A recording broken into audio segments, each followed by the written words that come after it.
하나님 말씀은 로마서 11장 25절로 30절까지 말씀입니다. 로마서 11장 25절로 30절까지 함께 같이 같은 목소리로 읽겠습니다. 형제들아, 너희가 스스로 지혜 있다 하면서 이 신비를 너희가 모르기를 내가 원하지 아니하노니, 이 신비는 이방인의 충만한 수가 들어오기까지 이스라엘의 더러는 우둔하게 된 것이라. 그리하여 온 이스라엘이 구원을 받으리라. 기록된 바 구원자가 시온에서 오사 야곱에게서 경건하지 않은 것들을 돌이키시겠고, 내가 그들의 죄를 없이 할 때에 그들에게 이루어질 내 언약이 이것이라 함과 같으니라. 복음으로 하면 그들이 너희로 말미암아 원수된 자요, 택하심으로 하면 조상들로 말미암아 사랑을 입은 자라. 하나님의 은사와 부르심에는 후회하심이 없느니라. 너희가 전에는 하나님께 순종하지 아니하였더니 이스라엘이 순종하지 아니함으로 이제는 긍휼을 입었는지라. 아멘. 바울이 계속해서 이방인과 이스라엘과의 관계에 대해서 계속 지금 11장 마지막까지, 그러니까 내일 우리가 나눌 말씀까지 계속해서 이야기하고 있죠. 분량도 길 뿐만 아니라 굉장히 다양하게 인용도 하고 비유도 하고 그렇게 이야기를 하고 있습니다. 그러니까 사실은 우리는 별로 이렇게 흥미로운 대목은 아닐 수도 있어요. 유대인들이 구원을 받든지 말든지, 그죠? 우리는 이미 그들의 입장에서는 이방인이기 때문에. 그러나 바울이 유대인이고, 지금 이 편지를 받아들이는 상당수가 또 유대인들이 있고, 그들의 입장에서 자기 민족의 미래, 자기 민족이 예수님을 십자가에 못 박고, 또 일부는 자기들처럼 지금 예수님을 믿고, 이런 복잡한 그런 관계에서 자기 민족이 어떻게 될 것인가에 대해서 당연히 관심이 많겠고, 이것에 대해서 굉장히 바울이 아주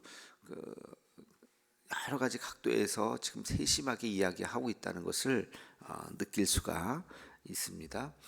어떻게 시작했어요? 바울이 이 민족이 구원받지 않으면 내가 하나님에게서 끊어질지라도 괜찮다. 내가 구원받지 못해도 괜찮습니다. 그만큼 내가 이 민족 사랑합니다. 이렇게 시작했잖아요. 오늘 말씀에 보면 굉장히 중요한 영적인 원리 하나를, 지금도 유효하다고 볼 수 있는 영적인 원리 하나를, 묵시적인 영적인 원리 하나를 이야기하고 있습니다. 그게 뭐냐면, 거기 보면 이방인의 25절에 이 신비는, 중간쯤 보면 이 신비는 이방인의 충만한 수가 들어오기까지 이스라엘의 더러는 우둔하게 된 것이다. 이방인의 충만한 수가 들어오기까지 이스라엘이 우둔하게 됐다는 건 뭐예요?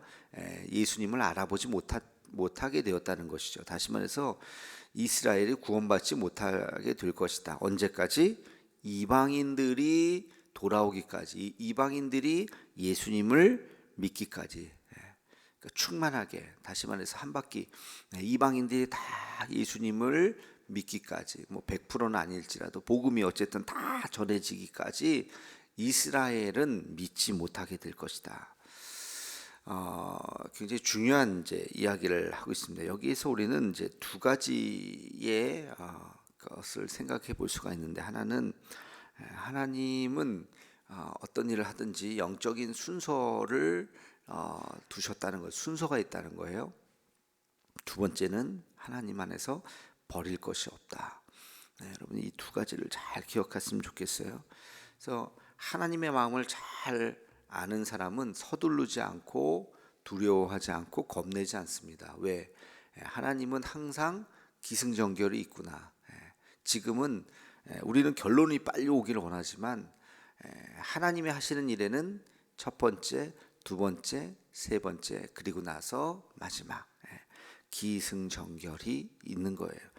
지금이 기에 해당되는지, 전에 해당되는지, 결에 해당되는지, 이것을 분별하는 사람은 서두르지 않죠. 아직 하나님의 때가 아직 아니다. 하나님께서 조금 더 우리가 고생을 한다 그런다면 조금 더 고생을 해야 하나님께서 우리에게 이것을 고치시고 나서 회복시켜 주실 것이다 라고 깨닫게 되겠죠. 그러니까 하나님이 하시는 역사에는 순서가 있다고 하는 것을 우리가 잘 생각을 해야 돼. 이걸 지혜가 없는 사람, 이걸 모르는 사람은 막 서두르죠. 무조건 무조건 되기를 원하지만 그건 내 마음이고, 하나님께서 하시는 일은 하나님의 순서가 있다는 것을 우리가 깨달아야 됩니다. 자, 한번 보시기 바랍니다. 이스라엘이 예수님을 받아들이지 않았던 것은 하나님이 물론 전능하신 하나님이 다 아시긴 아시겠지만 이것은 돌발적인 상황인 거예요. 이스라엘이 예수님을 받아들일 것이라고 기대했겠죠. 예수님을 십자가에 못 박았지만 예수님을 받아들이고 예수님을 통해서 이방인들을 통해서 구원이 자연스럽게 이방인들에게 전해지기를, 아마 그게 오리지널 순서였을 겁니다. 그래서 예수님이 유대 민족으로 태어나셨고 유대인들을 통해서 이제 복음이 전해지기를, 근데 유대인들이 예수님을 안 믿어 버렸어요. 거부해 버렸어요. 돌발 상황이죠. 이것은 하나님이 의도했던 것도 아니고 하나님이 일부러 그렇게 조정한 것이 아닙니다. 그건 기계적인 하나님이에요. 그죠?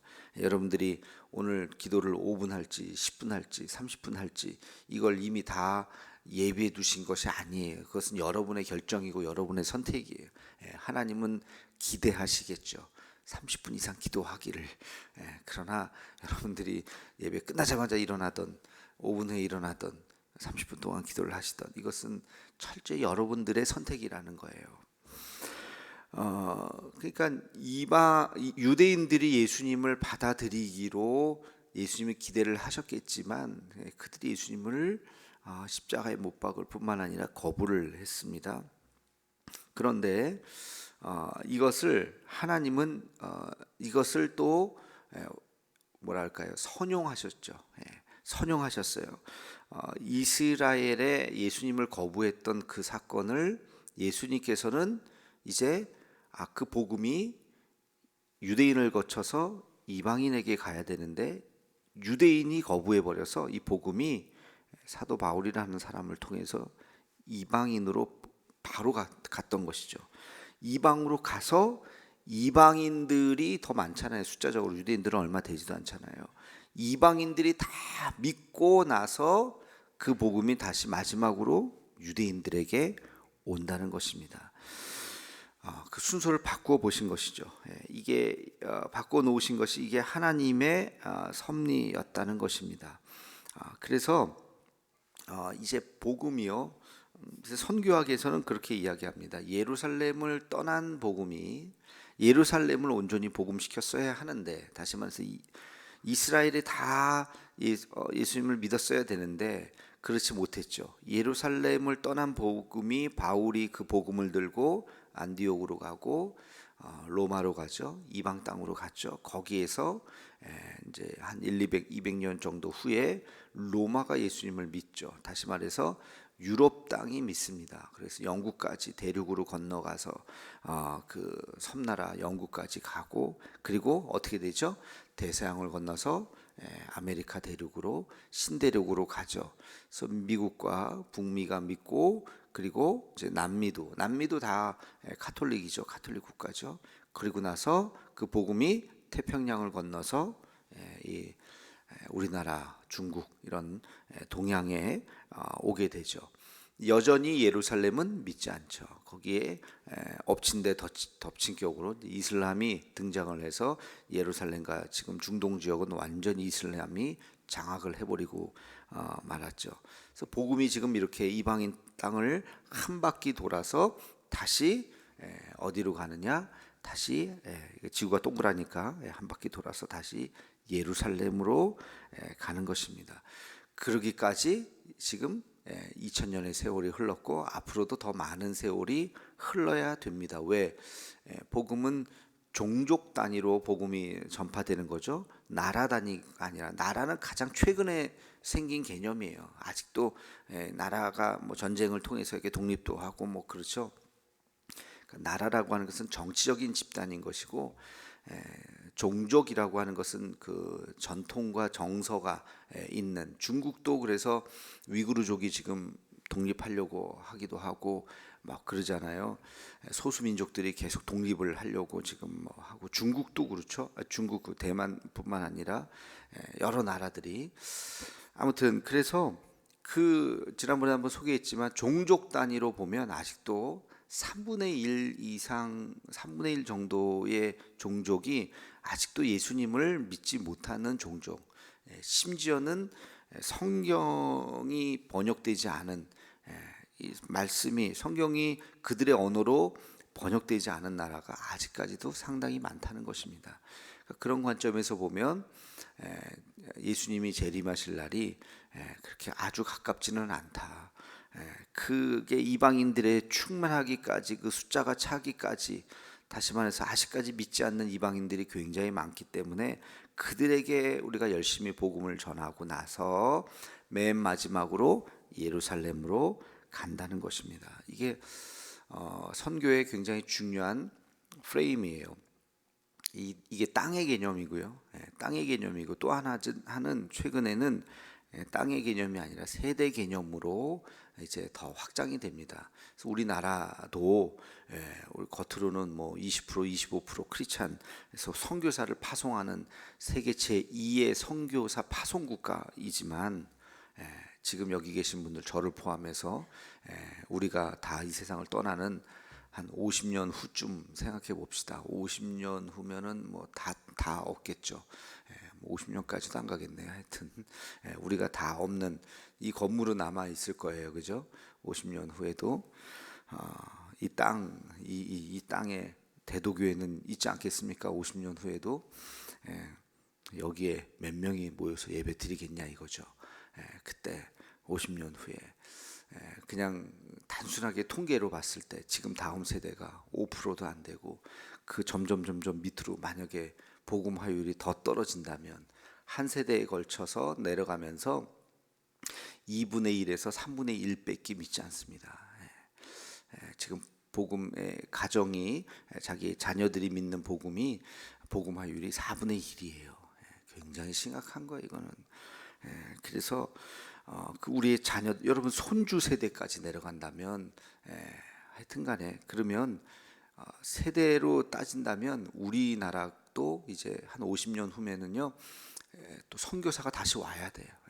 우리나라가 또 선교지가 될 수도 있는 거예요. 지금 러시아가 그렇듯이 많은 기독교를 표방하는 나라들 유럽도 그렇잖아요. 유럽도 지금 우리나라에서요 영국과 프랑스에 선교사가 갑니다. 선교단체에서요 영국과 프랑스에 선교사를 보내요.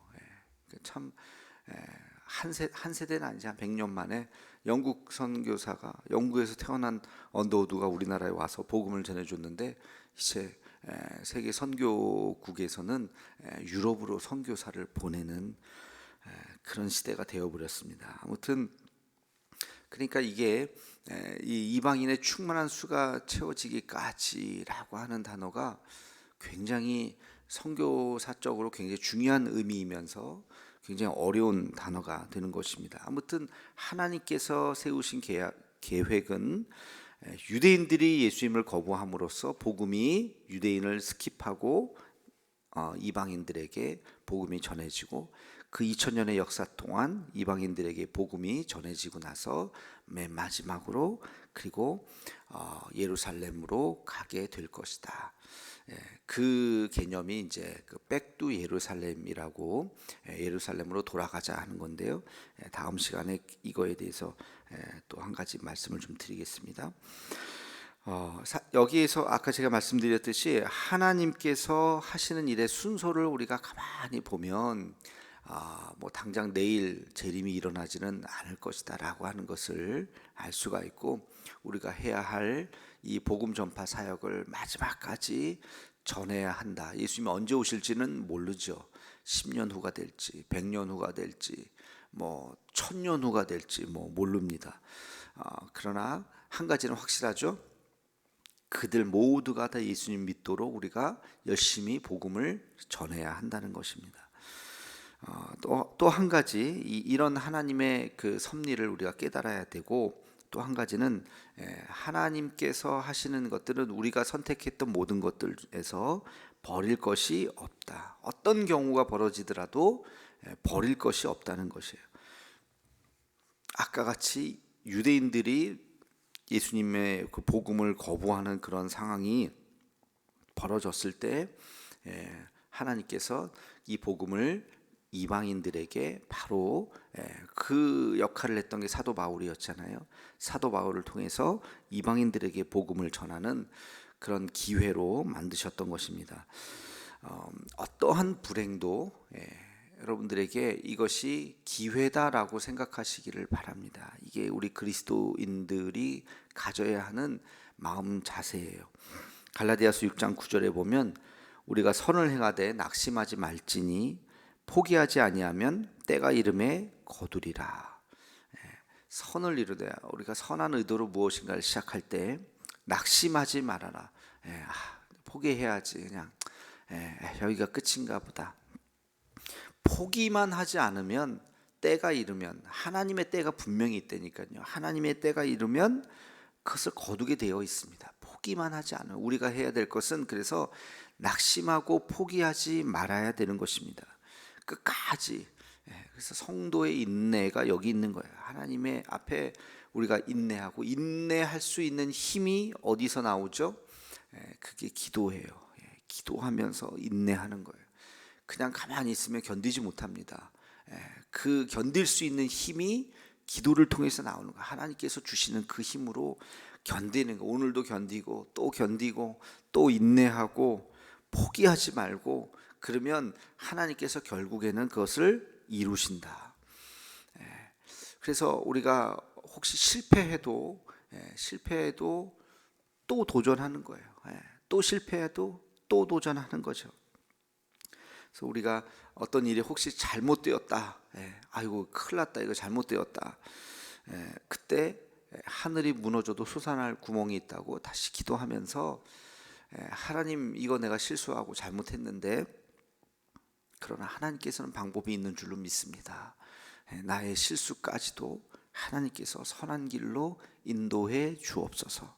기도하면서 하나님의 도우심을 구하고 견디고 이겨냈을 때 나중에 가서 하나님께서 이렇게 귀한 은혜를 우리에게 주셨다라고 하는 것을 분명히 깨닫게 될 것입니다. 오늘의 묵상은 두 가지예요. 어떤 일을 하든지 순서가 있다는 생각을 가지고 지금 하나님께서 내 인생의 어떤 순서인지 준비해 나가는 과정이신지, 아니면 이제 준비한 것을 사용하는 과정이신지, 또 그 사용한 것을 이제 다음 세대에게 잘 이어주는 그런 단계인 것인지, 나를 향하신 하나님의 섭리를 깨달으시길 바라겠고, 또 하나는 혹시 우리가 어떤 일을 잘못했다 할지라도, 우리 인간은 실수하죠. 잘못할 수 있습니다. 그럼에도 불구하고 하나님께서는 그 일을 선한 길로 인도해 주시기를 여러분 기도하시면서 나의 잘못된 선택, 그러나 그것을 하나님께서 인도해 주시기를 또 인내하고 기도하는 우리가 되기를 주님의 이름으로 축원합니다. 기도하겠습니다. 사랑의 하나님, 오늘 말씀을 통해서 하나님께서 우리 복음을 유대인들에게 주셨지만 유대인들이 예수님을 거부함으로 그 복음이 이방인으로 향했습니다. 그래서 이방인들의 충만한 숫자가 차기까지 기다리시고 인내하시고 우리 모두가 예수님을 믿고 맨 마지막에 다시 예루살렘을 향하는 것인 줄로 압니다. 하나님, 우리가 해야 하는 이 사명을 잘 감당할 수 있도록 인도하여 주시옵소서. 어떤 일이든지 하나님의 순서가 있다는 것을 잊지 않게 도와주시고 하나님의 순서를 깨달을 수 있는 지혜를 주시며, 또 어떤 일을 하든지 인내하고 기다리고 또 실수할 했다 할지라도 포기하지 말고 절망하지 말고 하나님께서 선한 길로 인도해 주시기를 기도할 수 있는 우리 모두가 되게 하여 주옵소서. 예수님의 이름으로 기도하옵나이다. 아멘.